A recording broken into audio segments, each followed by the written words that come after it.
یه وقتایی آدما فکر میکنن خیلی زرنگه، حق کسی رو میخورن، دل کسی رو میشکنن، حق و ناحق میکنن، اما نمیدونن که دنیا حساب کتاب داره. تقاص قانون نانوشته زندگیه.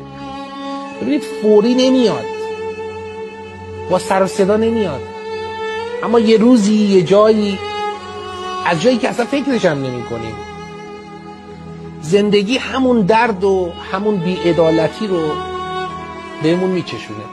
واقعا حق الناس شوخی نیست. ناله دل مظلوم بی صداست، اما راهشو بلده، مستقیم میره بالا پیش خدایی که حواسش به همین چیز هست. خیلی مراقب باشیم تاوان اشتباهات ما رو و تقاص دل شکستنای ما رو عزیزانمون